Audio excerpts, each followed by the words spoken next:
Good afternoon, everyone. My name is Phil Weiler. I'm going to take my mask off so you can hear me a little bit better. I'm Phil Weiler. I'm Vice President for Marketing and Communications here at Washington State University, and I'd like to welcome you all to our 7th in a series of WSU COVID-19 town hall meetings. We are joined today by a number of administrators from WSU. We've got a lot to talk about. It's been a busy 24 hours. We're joined first off by Dr. Kirk Schultz, our president of Washington State University. Next, we have Dr. Elizabeth Chilton. Dr. Chilton is our brand new provost and executive vice president. So welcome, Elizabeth. We're glad to have you on our panel for the first time. Next, we have Dr. Mary Wack. She's the vice provost for academic engagement and student achievement. Then we have Dr. Jill Creighton. Jill is our associate vice president and dean of students in the Division of Student Affairs. And then finally, Dr. Mary Jo Gonzalez, vice president for student affairs. As I'm sure everybody knows, Washington State University announced yesterday that we were going to be making a change in how we deliver learning to students, and particularly our undergraduate students in the spring or in the fall semester. So what I'd like to do maybe is to start with Dr. Schultz. Kirk, could you talk to us about what has changed over the last month or so? Why are things different today than they were just a little while ago? I know that you in particular had been a strong advocate for trying to get students back to a face-to-face environment, and now we've made that shift. So can you explain what's changed and what the thinking is behind that?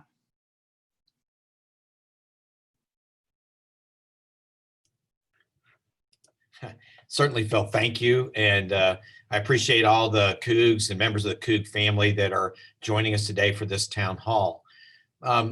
It's been a very difficult decision to make the move away from our in-person undergraduate teaching activities that we really had talked about and planned about for the last several months.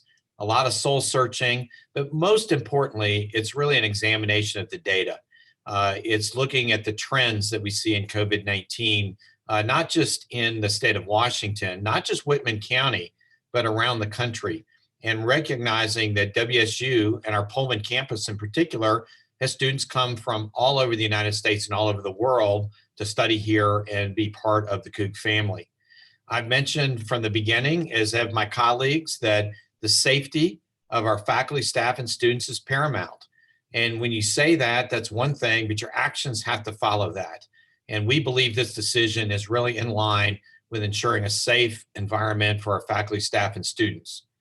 When we were in mid-June, I was very confident that we were going to be welcoming students back into the residence halls, back to our campus community, getting ready for in-person classes, putting our COVID-19 protocols in place, and it wouldn't felt like it did a year ago, but it was going to feel a little different than it might have if we were going only online. The fact of the matter is, if we look at the data, the spread of COVID-19 is significantly worse today than it was just 3 to 4 weeks ago. And unfortunately, it's also trending in the wrong direction. We've also looked at other campus communities across the nation, and there have been several outbreaks that have already occurred as people congregate in different types of events prior to fall semester or fall quarter terms even starting. So you add those two things together, and we just really felt this was the prudent decision to make at this particular time. Now, as people are kind of watching and listening, one of the things is, why not go ahead and try it? You know, you put all this planning in place. Sure, we're seeing stuff spike, but why don't you go ahead and try it and see how that works? One of the things that the leadership team, and that's deans, chancellors, vice presidents, talked about from the very beginning was that we didn't want to do is bring everybody back, put everybody in residence halls, go that way, and then figure out in 3 weeks that it just wasn't going well. And the disruption of then saying, we're going to change, we need to set everybody back, we felt was much worse than making a decision now and letting people know about a month before we start classes. I want to reiterate, though, we are committed to a very high quality educational experience for all our Cougs, for our families, for our students, for our faculty and staff. This is just a different way of doing it, but it's not less quality. It doesn't require less faculty and staff time. We want to make sure that while it's different, it's what you would expect from the Cougs and what you would expect from WSU, a great opportunity to move down your educational pathway and move on to doing great things in life. So, Phil, that's where we are today. Things continue to change rapidly, and but the safety of everybody, faculty, staff, and students, community members, is really the paramount reason we made this decision at this time. Great. Thank you, Kirk. I know in particular, I think we've heard from community members who've been concerned about what it would mean to bring students back. And so I think people are having mixed emotions, definitely. I think people are disappointed, but I think they're also to a degree relieved. I'd like to now turn to our newest member of the leadership team, Dr. Elizabeth Chilton. I know, Elizabeth, we have a lot to talk about with regard to the fall semester, but I can't let this go by without acknowledging this is day 10 for you. So welcome. Thank you for joining us. You have come at a very interesting time. I'm just curious, in the 10 days or so you've been on the job, what have you learned about WSU? Any reflections you might have? Well, first of all, I've been so impressed with the Cougar community throughout my transition here. As you mentioned, this is day 10 for me in the job, and I moved here with my family from upstate New York just a few weeks ago. And then this past week, as I've gotten to know WSU much more, I've been extremely impressed by the dedication of our faculty and staff as we've worked through this very difficult decision, and also continued the hard work that is going to be required to support our students. This is a new Cougar experience for all of us, myself included. And as challenging as it is, I'm very happy to be part of the Cougar family.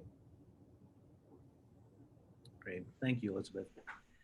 Mary, I know we're talking about primarily having undergraduate students going to a distance learning environment. But I'm curious, I know there's a number of services that you and your team provide to students. Can you talk about what services are going to still be available to students, even though we are going to be in that distance learning mode? Sure, Phil, happy to do so. We are going to make sure that every essential academic support service that a student would have on campus will be available in the remote environment. And we're going to start with something new, something we didn't have a chance to put in place in the spring because our move to remote learning was so sudden. But beginning August 3rd and offered for multiple times in the weeks after that, we are going to debut a new training for new students, for their parents, and also their supporters. And of course, current students are welcome to this too. And it will be an introduction to the kinds of tools and processes and protocols of online learning so that students can begin their remote journey with confidence and with skill. And it'll be presented in an interactive format, somewhat like this, with speakers, with activities, with chat, so that students will be able to begin with a great deal of skill and confidence. Besides that, though, we have our full complement of advising services. Tutoring, we will have remote tutoring for over 90 different courses, academic courses. We will have our full suite of career services, including our first virtual career expo. At the beginning of October, we will have hundreds of employers here to work with students and interview students, and an incredible opportunity. And students will be able to prepare through the Academic Success and Career Center with interviewing tips, all sorts of resume building activities. And so, in short, everything that we would have available in the face-to-face environment, we will have available in the remote environment. Great, thank you. That was new news to me. I'm glad you shared that. Thanks. Mayor Joe, I know that we are, one of the big changes that this is going to represent is that Pullman being the residential campus. We're not going to have students for the most part living on campus. And one of the things that, one requirement that Washington State University has in place for the Pullman campus is that first year live-in requirement. Can you talk about what is that? I know that the abbreviation is FLIR. Can you share what is the first year live-in requirement? How is that going to change because we aren't going to be having students for the most part staying on campus? Yeah, thank you for asking the question, Phil, but I would like to make a few comments before I answer it. I want to tell you that we are truly sorry. Yeah, I've read your emails, I've seen your posts on Twitter, Facebook, and elsewhere, and you have every right to be feeling exactly what you're feeling right now. But regardless of what you're feeling, we need you to continue to your degree. Keep working at it, don't give up. No matter where you are or how angry you are right now, you have worked way too hard to get here. And that's to our high school students who have graduated and wanted to start their first year, to our transfer students who were really excited to continue their career as a Cougar, and to our continuing students who may be looking at their senior year and doing it at a distance. Please do not let COVID or our decisions stop you. You know, as the first generation low-income student, and I'm the youngest of 10, I had to fight really hard to finish. You know, at Washington State, I finished my master's and PhD as a single mom. And I will tell you that these 2 degrees that I earned here changed my life. And I would not be sitting in this chair if it weren't for all the people during all of the difficult times that I had who said to me, please don't stop because we need you in the world. And that is what I'm saying to you now. We need you to finish those degrees and be the leaders in the world. COVID has touched all of us in so many different ways. It's impacted our relationships, how we come together, including in our Cougar community. And some of us have lost loved ones or had others that were really sick. We have others who've lost jobs and incomes. And I don't have any words to make it better. You know, as my daughter tells me all the time, this really sucks. And I want to make sure that you know that we're trying as much as we can to keep in touch with all of you. I just got off of a Zoom call with our student government leaders, and these are our ASWSU student leaders on every one of our campuses. They asked some really good questions and tough ones, which is their role to do. And you know, we've heard you. You don't like the time, did not like the timeline. Why couldn't we make it sooner? You have to know that we were listening to 30,000 different voices across the WSU system. Some said, I wanted to be in person. Others said, we don't want to come to campus. Still others said, can we provide options? And that's what we've been trying to do. But as President Schultz mentioned, because the data wasn't trending, wasn't good, and it was nationally as well in Pullman, especially in a healthcare environment where we couldn't manage a significant widespread outbreak, we had to make that decision. I need you to know that your life and your health means a lot to me as the Vice President of Student Affairs, even if it means that the decision we made makes you angry at me right now. We don't know enough about this virus and its long-term unknown impacts. We did the right thing. We've been trying to do the right thing, and we want to let you know that it has never been easy. I do want to talk about, as Phil said, FLIR, but I also want to talk about some general housing. Feel free to go to housing.wsu.edu. And on that front page there are outlines and answers to all of the questions that we're going to get today. Please feel free to go there. Again, that's housing.wsu.edu. If you're coming from a place of high transmission where COVID is spreading throughout your community, I need you to please stay home and prevent that widespread outbreak happening here in Pullman. We just don't have the healthcare capacity.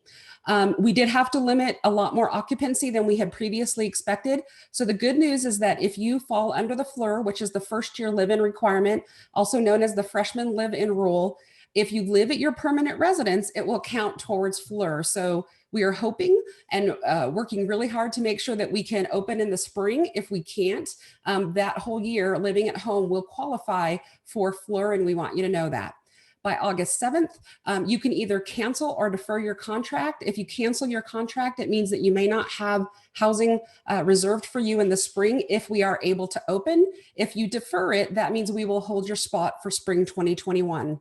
Now, we know there are a lot of students who call WSU home and they have nowhere else to go. And so we have identified a set of criteria. You will also find that on the housing.wsu.edu website. but these criteria are demonstrated institutional need for you to live with us. This is a student who has a financial situation that requires living on campus, our first generation veteran, as well as ROTC, former foster youth, those students who need an ADA accommodation and have worked with the Access Center to acquire that, as well as those students who are international or have to travel extensively to return home. There may be students who have courses that are face-to-face, and I believe we're going to identify those by August 1, and those individuals will also be allowed to it. We also know that there are circumstances and situations that students aren't going to be able to live in their home. Please let us know. That also includes students who are housing insecure, or they are living in a space that is unsafe, or they are unable to get the kind of support that they need to be successful in the university environment. We are looking really hard at fees. I do want to let you know, President Schultz mentioned about tuition, and I do want to let you know that we are looking really hard at the fees right now, and we will be getting you information hopefully by August 7th is our plan, to let you know what fees we will be moving forward with and what fees that we will be either reducing or eliminated. So again, Cougs, I know that you're going through a rough time, and we're here to support you in any way that we can. Thank you, Mary Jo. I have to say you're getting some love in the comments section. Several people have nominated you for president. So if you get drafted here soon, we'll know why. Speaking of the live chat, there are lots of people are using the chat feature. We're glad that you are. Thank you for doing that. We do have a whole team of subject matter experts who are monitoring the chat, trying to answer questions in real time. As you can see, there's a lot of questions that are flowing through right now, a lot of comments. We did receive more than 500 questions just in the last 24 hours. So we're going to try, we've gone through all those questions and tried to identify some of the main themes to make sure we cover those so that people can get their questions answered. And this next one I want to address to the president because this was probably the number one question we did receive, and that has to do with tuition. I think you mentioned it a little bit, but there was an assumption in some cases that it would be less expensive for Washington State University to deliver instruction in a virtual manner. Is that the case? And what are your thoughts about tuition? Is that something we would be able to lower or not? Yep. Phil, thank you. And thanks, Mary Jo, for your comments around the fees and us taking a look at those. Our first priority when we're moving online is to ensure that Cougs have an exceptional educational experience. And those experiences are done by our outstanding faculty, but guess what? They require resources and dollars and investments in infrastructure and research. We will not be reducing tuition coming up. And this, we've been consistent in this from the spring semester for the summer term, as well as the fall term. I would ask our Coug families to remember, we're also in the midst of a pandemic, and the university is cutting back on a lot of our expenses. This is not, these dollars coming in are not being banked. They're not being saved. They are used to make sure that we have the right instructional experience going forward. Our faculty are still teaching. We're not dusting off recordings made 5 years ago and putting that forward.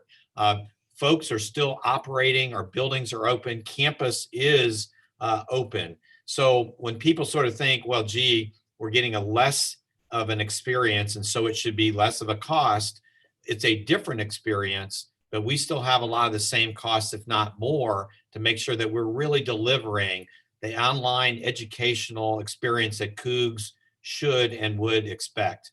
Now, I know from looking at comments, seeing things on Twitter, letters, emails that I have received in the last 24 hours, this is not what people want to hear.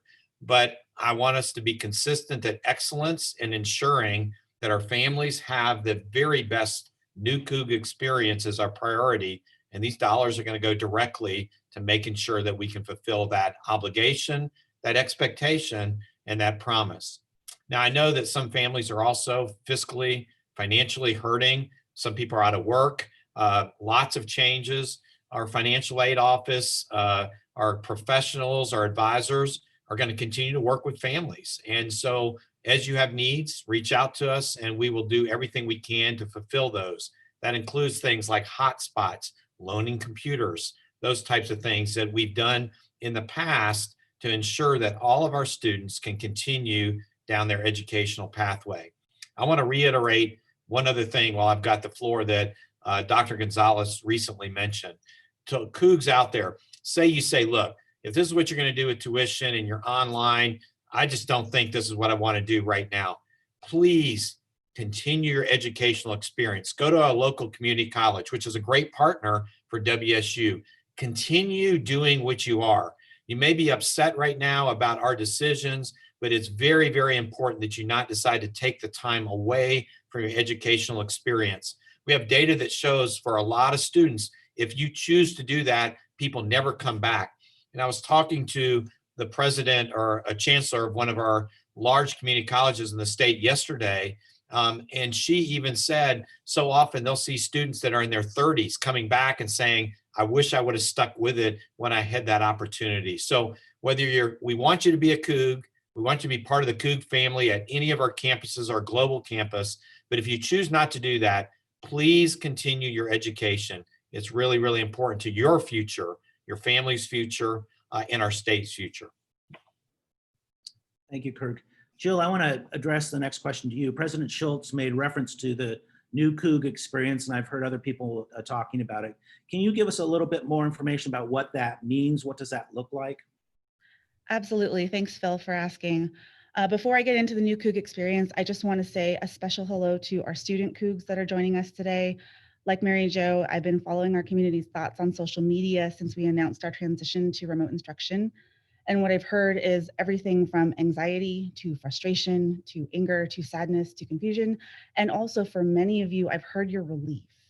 And however you're feeling, I want to take a moment to acknowledge the loss that we're all grieving as one Coug family, and name it as grief, that we're not able to be face-to-face as a community this fall. And remind us all that being a Coug has always been so much more than our education in the classroom. Being a Coug is a holistic identity. It's rooted in our sense of community pride.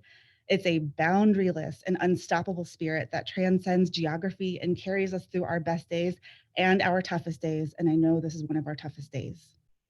Being a Coug means being a student of life, and being a student of life in 2020 means that we are all learning new coping strategies, finding our strength to persist onward, and figuring out new ways of being a human being. So our student affairs team, staff, and students have been working tirelessly to build our new Coug experience. So wherever you are on planet Earth this fall, we are committed to keeping the fabric of our community woven together through a myriad of virtual opportunities as well as limited in-person ones. I'm about to drop a ton of information, and I know it will be long, so please stay with me. And we're here to provide the healthcare that you need, the community you thrive within, and the joy that really is college life. Engage, support, and connect. That's the mantra of the Division of Student Affairs, and that's what we're here to do this year.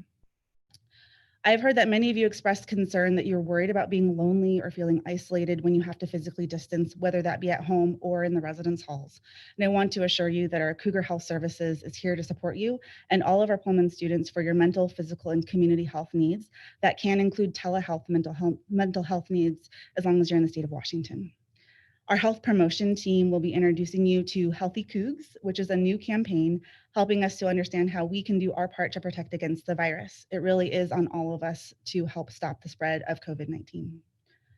I've seen a lot of questions about our recreation and fitness spaces, and I want to let you know that they are currently open with reduced capacity limits, which are aligned with our state and local health authorities' expectations. And as long as we are allowed to be open, we will be open. For those of you learning from home, we look forward to offering you virtual recreation classes and workshops that you can attend from anywhere you have an internet connection. So you might be taking Zumba on Zoom. The Office of the Dean of Students will be open both virtually and in person to assist you with a wide variety of challenges ranging from basic needs support to figuring out how to navigate life at WSU. And our WSU Access Center remains open for online appointments so you can receive the accommodations you need to learn in the virtual environment. Our Center for Student Involvement has adapted engagement and leadership opportunities just left and right. There are currently over 400 registered student organizations on the Pullman campus, and so we will have a place for you, whatever your interest. These organizations will be engaging both online and limited in person. Our Student Entertainment Board is doing some really exciting things. They will produce virtual entertainment that will include private live performances that our students will not want to miss, from concerts to comedians and speakers to interactive events where students will be eligible to win prizes and meet other students. And our multicultural student services, our Women's Center, and our GSORC, which stands for Gender Identity Expression and Sexual Orientation Resource Center, will be building virtual affinity spaces to connect students and build relationships through identity-based communities. One example is that our Women's Center will be introducing Harpy Magazine, which is an online magazine centered around students sharing your own experiences, research, and art around social justice themes. The GSORC will be resuming our QHORT, which is a specialized student orientation for our LGBTQ+ community. If you're interested in those opportunities, please contact those offices directly. Mary Jo mentioned our institutional need criteria for living in the residence halls.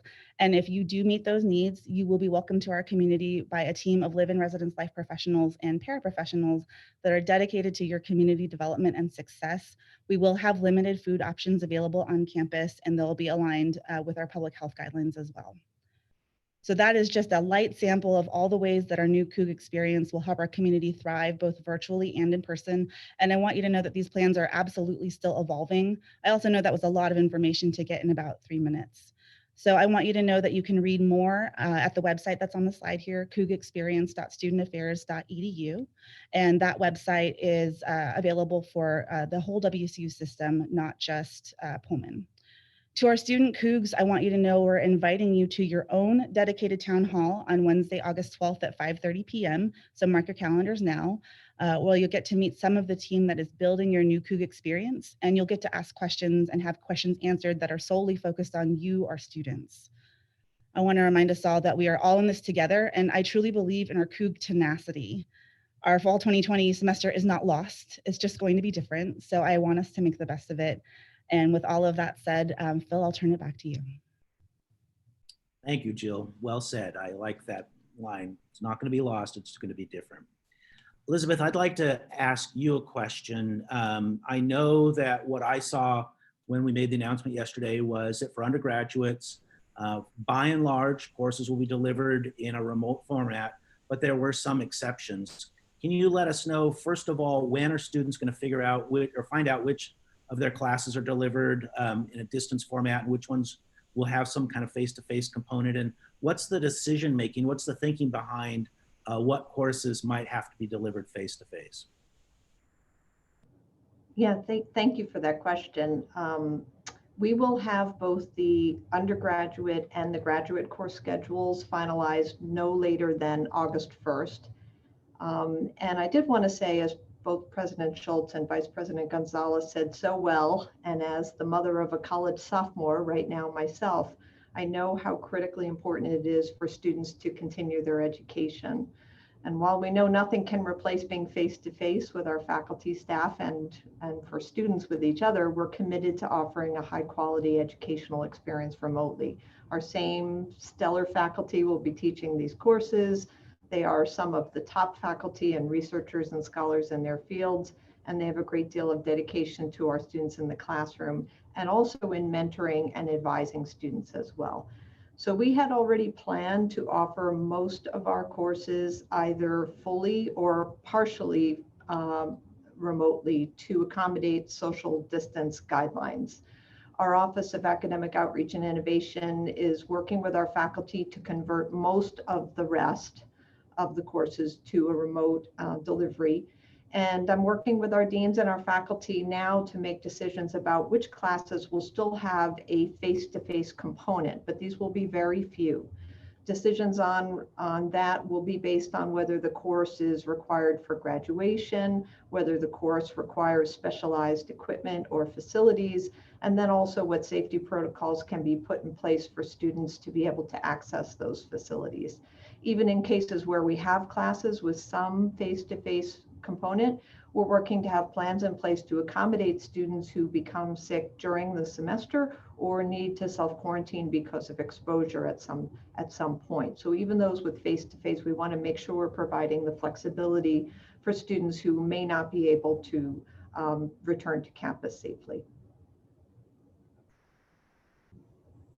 Great. Thank you, Elizabeth. Mary, I have a question for you. When we had to very quickly shift from our face-to-face delivery to virtual in spring semester of last year, we ended up making a change to the pass, no pass, and the drop in class requirements. What's the thinking about that for our fall semester? The thinking, Phil, for fall is that we would not make a change to those academic policies. Spring, we really had to, given the circumstances, but as Provost Chilton just outlined, we really have had the entire summer to work out processes of design, of moving course materials into remote modalities, investing in the faculty. We have 100 faculty who will be earning a certificate of mastery in distance education. We have had about 400 additional faculty go through workshops on online pedagogy and so on. And so we're really confident about the quality of the educational experience that will be offered this fall, and don't think that we need to make an adjustment on that account. Now, as both Mary Jo and Jill said, we do have support through the Access Center so that students who have learning disabilities or need other accommodations for this learning modality can receive them so that they can work through their coursework in a way that will allow them to be successful. And then, as President Schultz mentioned, we also do have the technology supports for students who may have some challenges with technology. So taken all together, I think we're comfortable moving ahead with our current academic policy. Great, thanks, Mary. I appreciate the clarification. Jill, I want to address the next question to you. In the last 24 hours, I've seen a lot of comment and question about what does this change from face-to-face to remote learning mean for the Greek system? Do we have a sense of how our fraternities and sororities might be impacted by this change? Absolutely. I want to give a shout out to our student leaders in the four councils, our Interfraternity Council, our Panhellenic Council, our National Panhellenic Council, and our Multicultural Greek Council. Your student leaders have been working throughout the summer to try to find ways for our students to participate in Greek life in the fall. We have moved all of our recruitment opportunities online. And so if you wanted to if you wanted to participate in formal Greek recruitment this fall, you can register by August 1st. And I'll ask our wonderful chat moderators to drop the link for recruitment information in the chat here. We have many, many opportunities for you to engage, not only in the recruitment opportunities in the process there, but also within your actual chapter once you've been officially bid into your chapter.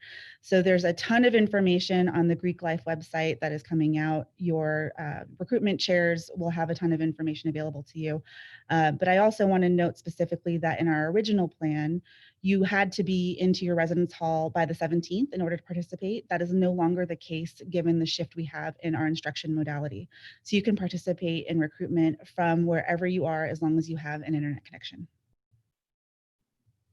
Great, good information, thank you. Mary Jo, another question that I did see a lot, again, over the last 24 hours had to do with student fees. Can you address that question? What do we think is going to happen with student fees for the fall semester? Yeah, sure. I want to remind everybody that student fees are exactly that. Many of our students from across the WSU system, it's not just on our Pullman campus, Global has it, all of our campuses have student fees, and those are typically driven by student need and student desire. So students have to put those fees on a referendum. Students have to vote on them and then decide whether or not they want to support those fees. So I want to be clear that student fees have been in place for quite some time, not just for buildings, but for programs and activities. And so I want to make sure that you know that we are all looking at that. All of our campuses are discussing that right now about what those fees will look like. I also want to be really clear is that some of those students, and I was here when we made the decision about the SRC, which is the Student Recreation Center on the Pullman campus, and I voted in that process and voted for those fees. And that's what it means when we're taking on and building new buildings. It means that we have some building debt.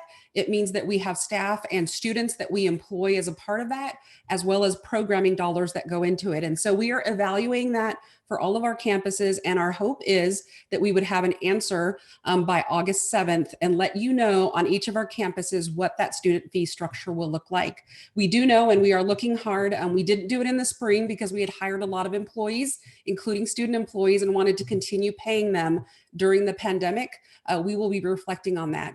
Phil, this also has to do with student employment. And I think it's important that we talk about student employment. The Division of Student Affairs alone on the Pullman campus employs about 3,000 student employees. Many of those positions will continue to move forward in a remote fashion.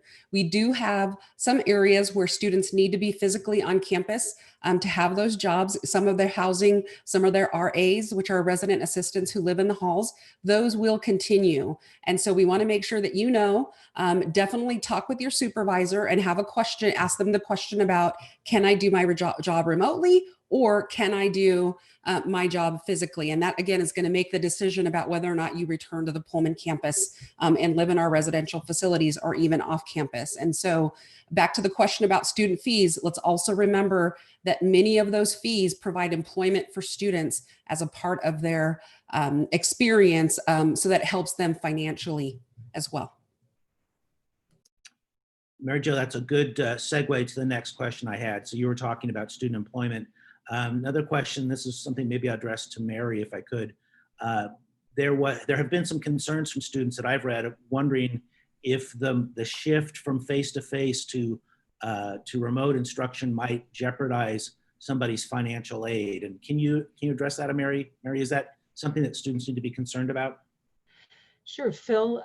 I think it's good news. So let me address a couple of different scenarios here. Now, the key thing for federal financial aid is whether the Department of Education approves online course delivery, and they have done so through December 2020. So if a student is receiving federal financial aid, that is student loans and/or Pell Grants, then they will continue to be eligible through the fall semester. So no worries there. If a student is not changing to a different WSU campus, if they're still in Pullman, the scholarship and tuition waiver awards should not be affected. So those are retained. If a student is thinking of choosing a different WSU campus, then those scholarship and tuition waiver awards will be looked at on a student by student basis, really an individual personal judgment depending on the award. It's complicated and technical, and I do recommend that people be in touch with financial aid at wsu.edu, and they can also review the FAQs and the information there. Now, if a student has private scholarships, many do, or scholarships from entities that are outside of WSU, then those students should contact their funders to make sure that that eligibility will be retained if they're thinking of moving to a different campus. And then finally, if you choose to defer your enrollment and plan to return to WSU within a year, those recruitment awards will be reinstated. So those are those university awards, the university scholarships like the University Achievement Award, the Distinguished University Achievement Award, the Cougar Award, the Western Undergraduate Exchange, and the Regent Scholarship. So if you have any kind of concern about financial aid, please get in touch with the professionals and the experts at our Student Financial Services Office. Great, thank you, Mary. Kirk, I'm going to address this question to you. Again, something I saw both online through things like Twitter and Facebook, as well as some of the questions that were submitted electronically in advance. And that has to do with WSU athletics and what's going to happen to our fall season. Do we have an idea of how things might change due to this change in delivery of instruction?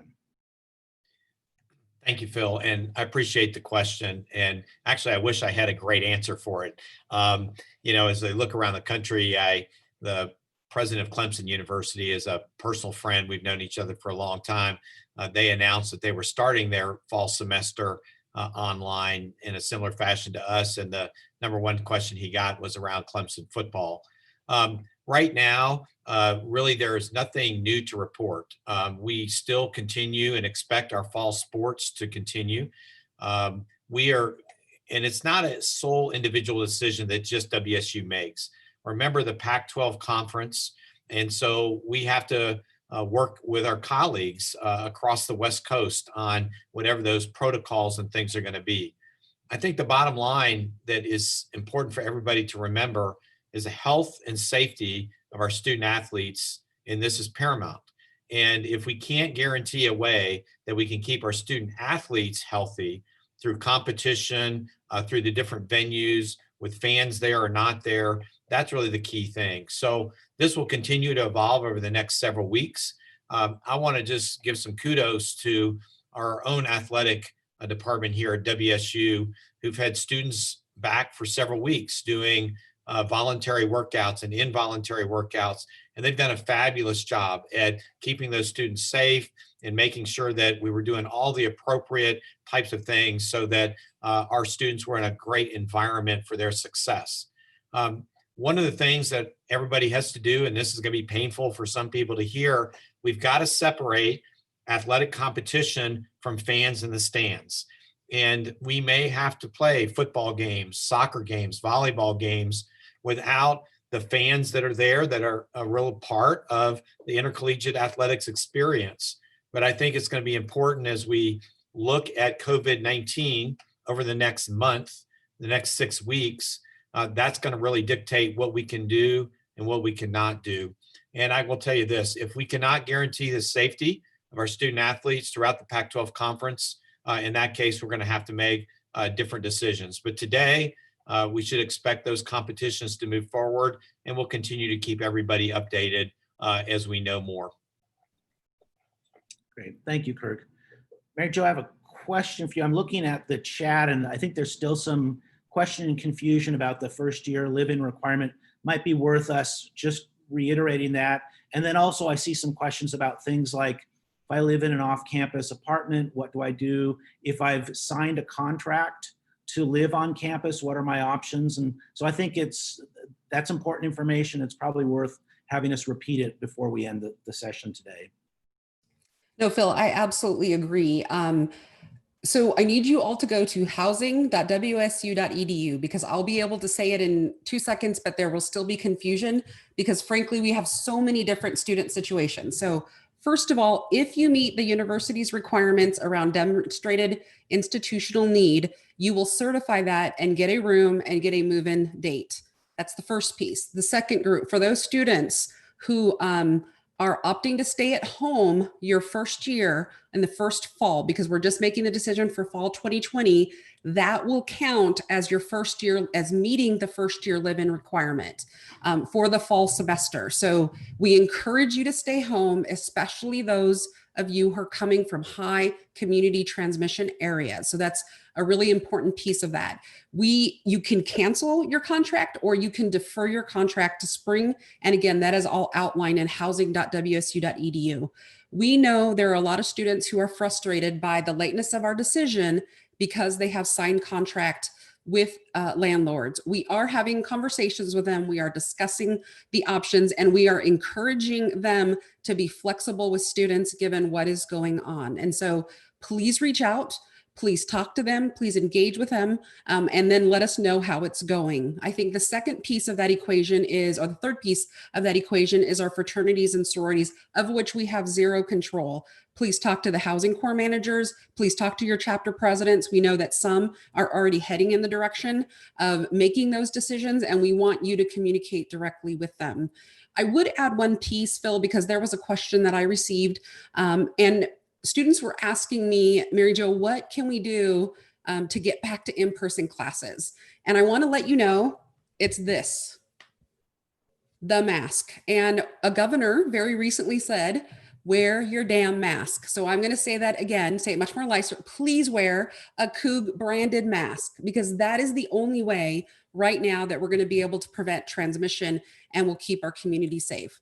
The second thing is going to be a lot less popular, and that is do not gather in large gatherings. We know from the data that it is in restaurants and in large gatherings where this transmission is happening. And I want to make sure you understand the only way that we're going to be able to shift courses for spring is for all of us. That includes me, that includes President Schultz, Jill, Elizabeth and Mary, Phil, you two. we can't get together until we get this under control. We were doing great as a country when we shut down and we stopped the limitation. However, what we didn't do is when we opened up, we weren't as careful as we needed to be. So if you all want to go back to this move in, live environment, I need for those of you who are returning to Pullman to quarantine when you come here for 14 days and ensure that you're not infecting others if you're either asymptomatic or pre-symptomatic. So you need to prepare for that if you're coming back to Pullman, and also understand that we have limited healthcare capacity in the Pullman and Whitman County areas. And so those are just some things that I would say, Phil, not just about FLIR, but about what does it mean to be a member of the university community, and a university community that's living in a very small rural town in Eastern Washington. Great. Thank you, Mary Jo.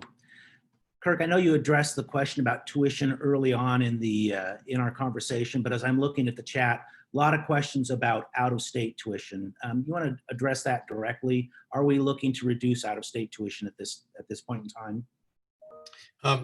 We are not looking to reduce any of our tuition, but what we would ask is for out-of-state students to reach out to our financial aid professionals and talk about their particular needs. And as Mary Jo and others have mentioned, so much of this is very specific to individual families and individual situations. As many different things as there are with housing, there are with financial aid and financial need. So we are not currently contemplating any sort of change in tuition at the in-state or out-of-state level, but we are committed to continue to work with families to do everything we can to make sure you're part of the Coug experience. I would also add on to Mary Jo's comments about the masks and the social distancing. There's also peer pressure. And this is not just students. This is administrators, faculty, and all that. If you see a friend or a colleague or something that's not wearing their mask, you don't have to be a jerk, but you do have to say, hey, how about you wear that mask? And I know when I've done that or somebody's done that to me, I'll have it stuffed in my pocket and I just forgot to do it or something. But there's that positive peer pressure that we can also do to remind each other sometimes when that's not occurring. And so I agree. It's we often talk about our students, but I can walk around and see faculty and staff and community members also not doing it. So this is all of us. It's got to be collective. This is an important part for all of us to remember and to appropriately encourage colleagues when we need to, that this is not a political issue. This is not whether you're Republican or Democrat or liberal or conservative. This is really a public health issue that's important for the people around you as we bring people back to our community. This is going to be really, really important. So Kirk, you and Mary Jo both talked about what we can do personally to make sure we're back in a face-to-face environment in the spring. Can you talk about the spring term? At this point, I know that the decision that was made was just for fall semester. Tell us about what your thinking is for spring semester and when do we think we might have decisions about spring, or have we made a decision about spring yet? Yeah, like Mary Jo, I had the opportunity to meet with our student leaders earlier today. The first question was about tuition. The second question was, what about spring term? And I don't say that jokingly. Their question was, hey, this seemed really late to make this call. We sort of understand why you made it, but it seemed awful late. And is there any way, when will you make that decision about the spring semester? As we were dialoguing, I reminded folks that, if we look back to March, in these 4 to 6 weeks periods, boy, things have really changed dramatically. If you look at the curve behind Jill and her backdrop when she was speaking, you sort of see the ups and downs of it. So to make the decision on spring term today just doesn't make a lot of sense for us. And I know that's frustrating as some people say, well, just make a decision. We feel we got to wait and see where things go in the next several months as we have more people back in our community. As we have more people wearing masks, social distancing, getting used to being around each other, as vaccines develop, as testing protocols develop, and as things change. So I'm hesitant to give a specific date today and say we will tell you by this particular date. I think we want to keep in mind that families need to know and they need to plan. So at this particular point, I'm more concerned about appropriately getting fall semester off to a successful start across all 6 of our campuses, and all our students and their families enrolled in classes, engaged in our exciting new programming from Student Life. And at that particular point, once we get all that going, then we'll turn our attention to the spring semester. So people should not anticipate anything in the next couple of months on announcing that. Great, thank you. We will stay tuned. Elizabeth, this is a question for you. I know we've been talking a lot about the Pullman campus and the fact that the Pullman campus is the one residential campus we have, but this decision is also being mirrored by our other campuses. Isn't that the case? Yeah, so we have been in close communication with the chancellors of the other physical campuses of WSU, and they also had been moving to a majority of remote instruction already. In fact, many of them, especially since they're much smaller physical campuses than in Pullman, had moved to what I would call high flex, which is that students could already take essentially their entire schedule online if they wish to, or could do a combination partway through the semester, for example. The size and the scale and the diversity of instruction here in Pullman doesn't allow us to be that flexible right now. And so I noticed that Tri-Cities campus, for example, announced today that they are moving to a model very similar to Pullman's, which is essentially even those classes that had a face-to-face component, they're reducing that drastically. And I know that the other campuses in Vancouver and Everett are also considering the same. Spokane had already announced that essentially they were fully remote instruction, again, with just some very few exceptions. So yeah, we're all working closely together. You know, these campuses are located in different communities that are having, you know, they're in different counties, they have different incidents of outbreak. At the same time, statewide, we're seeing the increase that President Schultz was just talking about. And we also want to make sure we're being consistent in our one WSU experience for students. Thanks, Elizabeth. Another question that I had seen, I'm going to direct this one back to you as well. I saw both from parents and from students a question about if a student has a class that has a lab associated with it, for example, and they are not interested in relocating to the campus where they would have been going to receive the face-to-face instruction, what are the thoughts on what students should do? I mean, are they able to defer and take that class a later semester, or do you have other thoughts on what students should do if they find, because you had mentioned August 1st is when students would find out which classes are delivered in a remote fashion and which ones would be face-to-face? So what I would suggest, you know, we are definitely moving to remote instruction for as many of our courses as we can.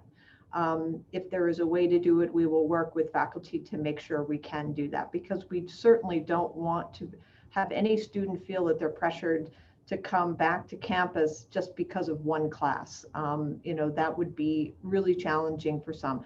On the other hand, some students, if we can ensure social distancing, if it's a type of instruction that just absolutely cannot be offered remotely, then obviously we would. In many cases, especially if a student is not a senior, for example, and would have the opportunity to take that class at another time, even if it does have a face-to-face component this semester, you know, our recommendation is please stay home if you can.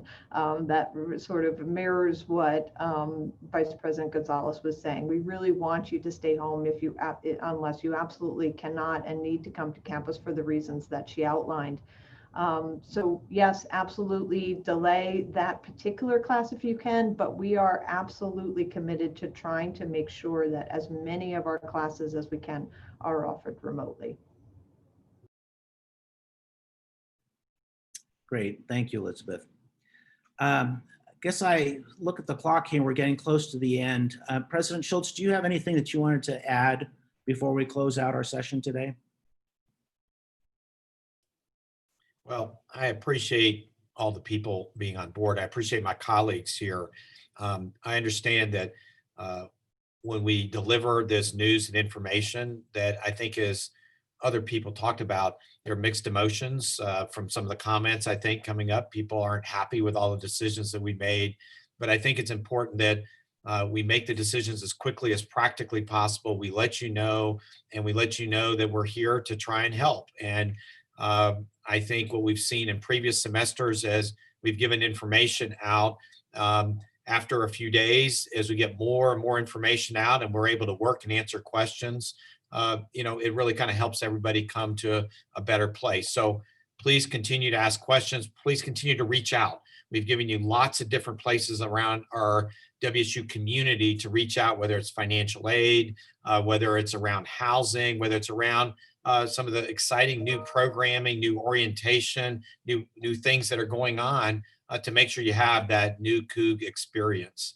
I know there's also a lot of our faculty and staff that are on this today is also listening, learning, getting information. There's a lot of questions around budget and what the decisions that we are making are going to do to people's jobs and livelihood that work at our WSU campuses or work at our campus in Pullman.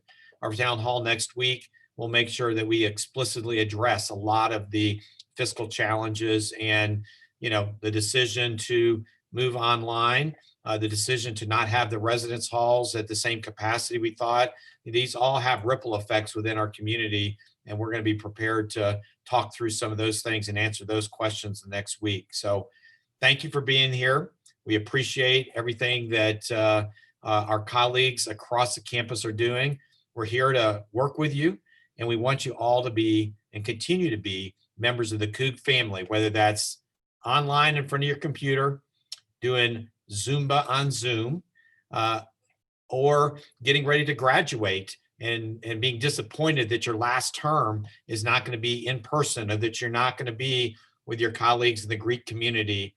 We're going to do the best we can to make sure that you have a memorable but different experience. Go Cougs. Thank you, Kirk. Mary Jo, did you have something you wanted to add before we close off the hour?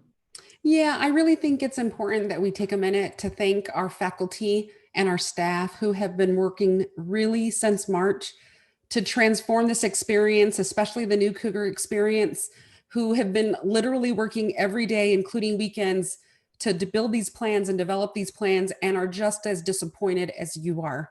I was talking with a group of student affairs staff just yesterday, and a few of them started crying because of how much they miss seeing you. So please know we're here for you. We haven't walked away from you. We're going to support you in every possible way we can. And the only way we're going to get together and to do this is, as Jill said, is as a Cougar community. So I do want to take a moment to give a shout out to all across all of our campuses who've done everything that they can to make this experience. We're all transitioning together. We're all grieving together. And guess what? We're going to get through crimson and gray all day, every day, baby. Let's go. Thanks, Mary Jo. I want to echo that as well. I know that there have been a tremendous number of people who have been working, as President Schultz said, since March, putting together plans for how we can reopen our face-to-face experience. Those plans are not going to go to waste. We are not going to use them in our fall semester, but with any luck, we'll be using them in our spring semester. So thank you to all those folks who have been looking at questions about testing and contact tracing and how we can make sure that we are making the facilities as clean and safe as possible. So thanks to all those folks who put in many, many hours putting together those plans. Those plans will be put in place. We're looking forward to seeing all of you in a face-to-face environment, hopefully next semester. Thank you all for joining us. I want to thank our panelists for taking the time. I want to thank our chat. We've got Elizabeth has her paw. I want to thank the folks who are monitoring the chat and answering questions. Really appreciate you all doing that as well. As President Schultz mentioned, we do have our next COVID-19 town hall scheduled. Typically, we do these every 2 weeks. Given the importance of the decisions that we're making and the fact that we are close to the start of the semester, we're going to actually hold our next COVID-19 town hall a week from today. So that'll be Friday, July 31st at 1 p.m. Encourage you all to join us. As President Schultz mentioned, we want to be able to use that to talk about issues around budget, what the financial impacts are of this pandemic on Washington State University, and all the steps we're taking to make sure we can deliver the absolute top-notch educational experience to students, and to make sure that we can keep our faculty and staff employed and being able to be productive. So again, thank you all for joining us. Have a wonderful weekend, and go Cougs.